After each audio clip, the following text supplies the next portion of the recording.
You're watching Newsfeed AM. Let's pick up on this conversation now. The recent KwaZulu-Natal floods are a wake-up call for corporates. This is according to the South African Institute of Chartered Accountants Executive Director Milton Segal. He says the heavy rain has shined the spotlight on the economic impact of climate change. Segal joins me now on the line, talking to me from Umhlanga in KwaZulu-Natal this morning. Milton, good morning to you and thank you for your time. Firstly, just how impacted is corporate?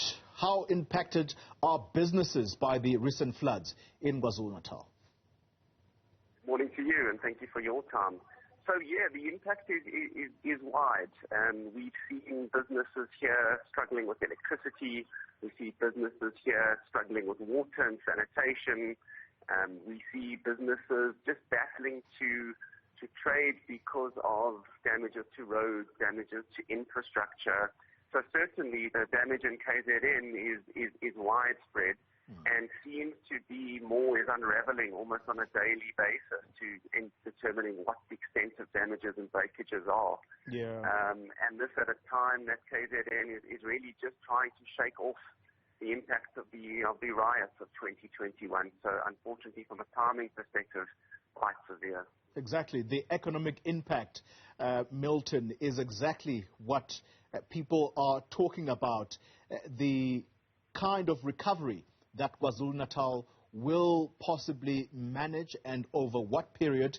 Before we get deeper into the conversation, are you able to give us a sense of what the economic impact has been, particularly for corporates who operate in KwaZulu-Natal, specifically the city of Durban? So certainly I think we've seen a lot of manufacturing has stopped over the last 2 weeks. We've seen the Toyota plant, which is a huge producer of vehicles. We're talking thousands of people employed in that sector, so there's warning of delays from a production perspective. Clearly the tourism has had an impact at this time of year over the Easter holidays, school holidays, private school holidays. Certainly there isn't the expected travel that normally comes to KwaZulu-Natal, to Durban at this time of year. You see the impact across all these various spheres, again at a time over Easter when it should be an economic boom. It should be a real recovery period for the province at this point. But Yeah. certainly there is a relative calmness here that shouldn't be at this point. A recent article it had a headline that said, drowning in disaster. Can the KZN economy recover from this? Let's talk then about how corporates can protect themselves against climate change. What are some of the things that they can do to future-proof themselves? Yeah, so that's a very good question. And I think the first thing is a realization of its impact, and a realization that climate change is not something in the future. It's not something in 20 or 30 years' time or the next generation. It's real, it's now. We've seen unprecedented rains, unprecedented droughts, and the impact of this is quite devastating. And therefore, from a sustainability perspective, sustainability really has to become part of the core operating activities of the corporate.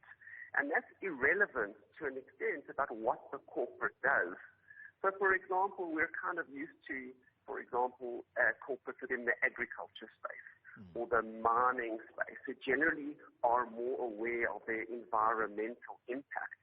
But all corporates now, whether you're in manufacturing, whether you're in IT, whether you're in services, need to become more aware of the impact that their business is having on the environment, be it from the way the entity is powered, be it by the resources that it uses, even for something as simple as at the offices, the kind of environment. Is there solar paneling at the offices?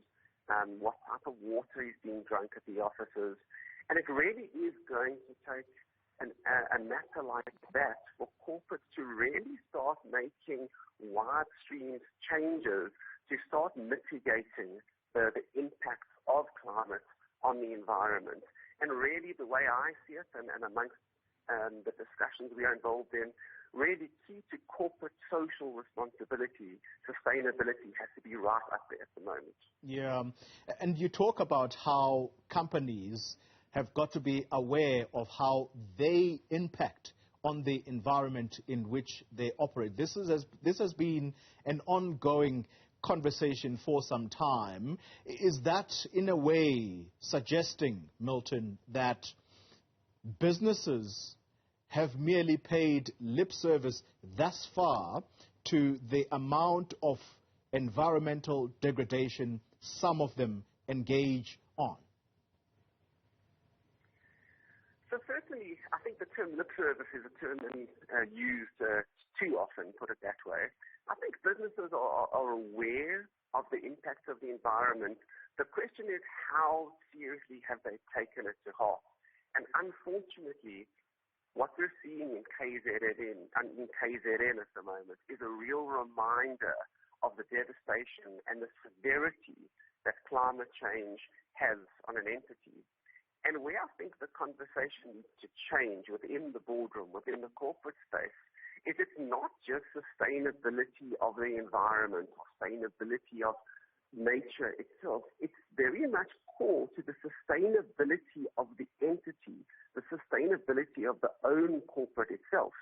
And just to use a very easy example, if you have a small corporate business in the middle of Durban or KZN, and all of a sudden your client cannot access that premises because the roads around it are shut, and there's no running water, and there's no way of accessing the premises, you realize that the impact then of climate, of sustainability, actually goes right to the core of my activities, so that this entity or my own entity may not actually be able to carry on trading if this continues. And that's irrelevant almost to an extent of what we produce. We may be an online service provider that traditionally doesn't have a very high carbon footprint. However, as a result of climate change, we may be unable to start trading. So that's where the conversation needs to move to, by bringing sustainability and what an entity does against sustainability right to the core of operating activities, right to include it within sort of key performance areas, part of key performance indicators for the business, because if it does not look at sustainability, including its own ability to operate, then I think the lip service type discussion, sort of holds true. Well, let's conclude the conversation on the point that you're making about key performance indicators. What would be perhaps the three key priorities for companies that operate in this kind of environment? Let's remember that it's not just KZN that has suffered as a result of these floods. The Eastern Cape province as well has been affected, and I would venture to even go as far as the Western Cape. We've seen some flash floods in the Western Cape, in Cape Town, some time ago. It may not necessarily have been this year or last year, but I think the years before that. So climate change is definitely part of the equation now, whatever it is that we do as humanity. So what are the key priorities for companies to start thinking about as we move into the future? Yeah, so that's a great point. I think the first thing is analyze. I think we have to take stock. A corporate has to take stock about their impact on the environment and also the impact that the environment has on them. I think that's the first part. The second thing is it's going to require some type of investment. There's no doubt that infrastructure will need to be invested upon, that operations will need to change in order to adapt to a more environmentally friendly or more carbon neutral type environment. And that's not just necessarily the responsibility of corporates too, it's a responsibility of society. Government has a role to play, National Treasury has a role to play in terms of emphasizing and allowing expenditure for these matters. And the third thing is operationalize it. Make these discussions part of the boardroom discussions. Make this part of the management discussions in the same way that you have your weekly or monthly sales meeting or operations meeting. Bring these